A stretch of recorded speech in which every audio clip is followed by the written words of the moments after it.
उस पर संशोधन किया जा रहा है। लेकिन जब ये चीजें बन रही थी तब हिंदू समाज या जो दूसरे विपक्ष था उस समय का, वो कहाँ था? कैसे बनने दिया गया कि एक वर्ग के लिए इतना असीमित अधिकार दे दिए उन लोगों को? वो भी जब मतलब वो जो जो उन लोगों को जो चाह रहे थे कि हमको पाकिस्तान अलग देश चाहिए हमारे धर्म के हिसाब से, उन लोगों को इतने असीमित अधिकार दे दिए कि आप जितने चाहे बच्चे पैदा कर सकते हैं।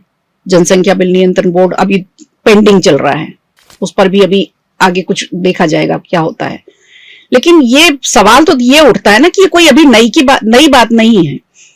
उस समय भी जागरूकता थी, उस समय भी पत्रकार थे, उस समय भी विपक्ष था। कहाँ था सब कुछ? कहाँ थे सारे लोग? हिंदू भी थे और बहुतायत थे।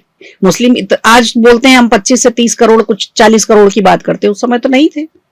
आज से 25-30 साल पहले अगर हम देखें तो इतनी जनसंख्या नहीं थी मुसलमानों की। तब तो हिंदू बहुतायत में था ना, तब भी नहीं बोला हिंदू की मुस्लिम पर्सनल लॉ बोर्ड क्यों बनाया जा रहा है, वर्शिप एक्ट को इस तरह से क्यों किया जा रहा है, या फिर वक्फ बोर्ड का गठन करके उसको इतना विस्तार दे दिया गया। तब तो इतनी चलाचल संपत्तियां हो गई वक्फ बोर्ड के पास। हिंदुओं का बुद्धिजीवियों में एक बहुत बड़ा वर्ग, वो बहुत ज्यादा स्वार्थी है और डरपोक, बहुत बड़ा। हिंदू सामान्यतः डरपोक नहीं। इतने बड़े इस्लामिक आक्रमण को आखिरकार तलवारों ने, मराठों ने, सिखों ने सब खत्म कर दिया, सब जगह से। इतने बड़े अंग्रेजी आक्रमण को सुभाष चंद्र बोस और फिर विद्रोह हुआ, खत्म कर दिया। पर हमारे यहाँ जो बुद्धिजीवी वर्ग हुआ उसके बाद, जो मैकाले ने कहा था कि मैं काले अंग्रेज पैदा करूंगा, वहां तक तो बात समझ में आती है कि मैं काले अंग्रेज पैदा करूंगा, पर मैं काले मूर्ख अंग्रेज पैदा करूंगा जो अपने आप को बुद्धिजीवी बोलेंगे। भाई समझ में नहीं आ रहा था। 2000 इसके पहले क्या, 1954 के पहले दंगे नहीं हुए? 1947 में दंगे हुए, 1920 में वो जो मालाबार में हुआ वो हुआ, जहाँ हिंदुओं का बिल्कुल कत्लेआम हुआ, कलकत्ता में कत्लेआम हुआ, सब जगह कत्लेआम हुआ। उसके बावजूद भी समझ में नहीं आया।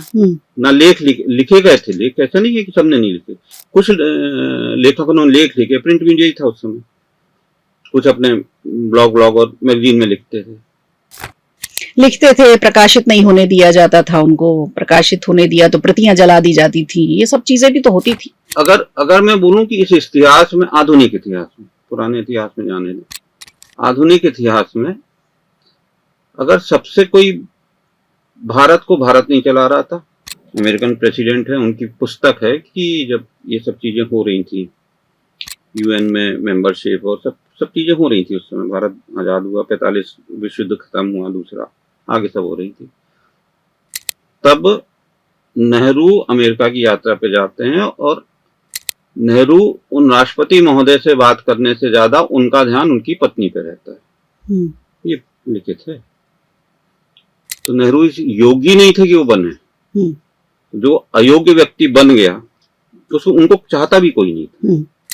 अब दुर्भाग्यवश गांधी जी की हत्या हुई, दुर्भाग्यवश गांधी जी की हत्या हुई। उस बात को नेहरू ने इतने शानदार तरीके से बुनाया और ध्वस्त कर दी चीजें। फिर जो वामपंथी आक्रमण हुआ, वामपंथी आक्रमण ने बुद्धिजीवी वर्ग को, वामपंथ जानता था फिल्मों के और प्रेस के माध्यम से हम देश को चला सकते हैं, खासकर हिंदू समाज को। हिंदू समाज क्योंकि बहुत सहिष्णु, काम से काम रखने वाला वैसा होता है, तो हम प्रेस के माध्यम से और फिल्मों के माध्यम से इस समाज को चला सकते हैं। उनका अधिकार था, वो वही बुद्धिजीवी वर्ग चलता गया, वही लेख चलते गए। अब इतना बड़ा कानून था, 2013 में शायद 5 मार्च को 2013 में एक एक्ट पास हुआ जिसमें धारा 40 जोड़ी गई, जो जिसका सबसे ज्यादा विरोध हो रहा है कि आप किसी की भी जमीन पे हाथ रख दोगे, बोलोगे हमारी जमीन होगी। और उसके बाद फिर आपके ट्रिब्यूनल में जाएगा। अब आपको अपील हाई कोर्ट में जाना है तो ध्यान रखिए अपील होती है, ट्रायल नहीं होता हाई कोर्ट में, मतलब बहुत संक्षिप्त रूप में जाता है कि भाई इन्होंने बोला ऐसा बोला, संक्षिप्त रूप में जाता, अपील है क्योंकि वो, तो अब अपील हाई कोर्ट में करो, इंसान तो निपट ही गया ना, क्योंकि वहीं पे ट्रायल हुआ, वहीं पे सब चीजें हुई इन्हीं के ट्रिब्यूनल में, तो हाई कोर्ट में स्वाभाविक है वो हार जाएगा, क्योंकि वहां पे तो ट्रायल में ही सब चीजें सेट हो गई। अपने यहाँ जो होता है ट्रायल कोर्ट होता है, जिला कोर्ट न्यायालय होता है, उसके बाद हाई कोर्ट होता है, हाई कोर्ट अपील कोर्ट होता है, तो यहाँ तो ट्रिब्यूनल में ही सब चीजें हो जाती थी। तो ये सब चीजें जो होती रही, नेहरू ने, वामपंथ ने पूरा पत्रकार जगत को अपने में समेटा और फिल्मों के माध्यम से सब चीजें किया, सारे धर्म बराबर हैं, वो हम बिल्कुल स्वाभाविक है भाई, हम तो कह रहे हैं अच्छे इंसान बन जाओ, बिल्कुल अच्छे इंसान बन जाओ, लेकिन अच्छे इंसान बनने में आपकी कुछ मान्यताएं तो आड़े नहीं आ रही। आप समझिए, आपकी कुछ धर्म तो एक बिल बहुत अलग हो गया, आपकी कुछ जो ऐसी मान्यताएं हैं वो आड़े तो नहीं आ रही कि मैं कितना भी अच्छा बन जाऊं, पर आप बोलें कि आप माता रानी की पूजा क्यों नहीं करते, तो आप खराब हो। अरे भाई मैं अच्छा इंसान हूं लेकिन माता रानी की पूजा नहीं करता, खराब। तो ये प्रॉब्लम हो गई। बिहार के नेता हैं, उन्होंने बोला है कि यहाँ पर हिंदुओं को मुसलमानों के साथ रहने की आदत हो गई है, मुसलमानों को हिंदुओं के साथ रहने की आदत हो गई है, लेकिन राजनीति है, ये राजनेता हैं जो अपने अपने वोट बैंक के लिए आपस में झगड़ा कराते हैं। लाहौर वालों को भी बहुत आदत हो गई। लाहौर में 1947 के पहले बहुत अच्छी आदत, ईद में भी मिलना जुलना, पर अंततः क्या हुआ, कश्मीर वालों को भी बहुत अच्छी आदत हो गई, केरल में भी बहुत अच्छी आदत हो गई, हम लोग साथ रह रहे भाई। इसके बारे में उनका एक इंटरव्यू है यूट्यूब पे, अभी है डॉक्टर आरिफ मोहम्मद खान, माननीय राज्यपाल हैं अभी, शायद बिहार के हैं, बिहार के राज्यपाल हैं इस समय, केरल के थे पहले, माननीय राज्यपाल हैं वो। उनका एक इंटरव्यू है, और वो इंटरव्यू किस संदर्भ में उसको देखिए आप। 1986 में शाहबानो प्रकरण होता है, 86 का ही शायद या 87, इंदौर का ही प्रकरण है। एक 65 साल की महिला को 250 रुपए नहीं देना पड़े, वो वो महिला बेचारी कुछ नहीं करती थी, अब पढ़ी लिखी नहीं है, कुछ नहीं करती है, पति कमाता है, तो स्वाभाविक है कोर्ट ऑर्डर करेगी कि भाई खाना खर्चा तो दो उसको, भूखे थोड़ी मरेगी वो। लड़ते लड़ते सुप्रीम कोर्ट जाते हैं, और सुप्रीम कोर्ट में आदेश होता है कि आप दो उसको।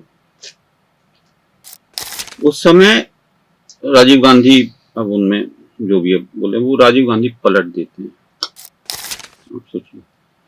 पर उस समय मुस्लिम समाज की जो प्रतिक्रिया थी वो देखिए, एक बूढ़ी महिला को कहीं रोटी ना मिल जाए, वो पांव के नीचे दबी रहे, इसके लिए बड़ी बड़ी रैलियां, वो रैली मैंने भी देखी थी, मैं छोटा था पढ़ता था, मैंने भी देखी वो रैली। वो बूढ़ी महिला को कहीं खाना ना मिल जाए, रोटी ना मिल जाए, तो उसके चक्कर में, मतलब पांव की जूती बनी रहे, बड़ी बड़ी रैलियां निकली। मैं जिस संदर्भ में बोला कि डॉक्टर आरिफ मोहम्मद खान से शायद किसी ने पूछा था, अरफा ने, उस समय डॉक्टर आरिफ मोहम्मद खान ने कैबिनेट से इस्तीफा दिया था इस प्रकरण की वजह से, और उन्होंने कहा था राजीव गांधी से और सबसे कि आप ये बहुत गलत कर रहे हो, आप मुस्लिम समाज को बहुत पीछे ले जाओगे, वैसे ही मुस्लिम समाज पीछे, आप बहुत पीछे ले जाओगे। तो उनका जो यूट्यूब पे इंटरव्यू है, उसमें वो बोलते हैं कि जब मैंने चलती लोकसभा में बोला कि भाई मैं इस्तीफा दूंगा, तब एक कांग्रेसी वरिष्ठ नेता उनके कमरे में आए और बोले कि ये समाज अगर सीवेज में पड़े रहना चाहता है तो पड़े रहने दो। समाज कौन सा? मुसलमान, इस्लाम, मुसलमान समाज सीवेज में पड़े रहना चाहता है तो पड़े रहने दो, अपन काहे को चिंता करो, अपन तो अपनी राजनीति करो। ये ऑन रिकॉर्ड है। समस्या वो नहीं है कि वो समाज कीचड़ में पड़े रहना चाहता है, समस्या ये है कि वो कीचड़ हमारे देश में, हम्म,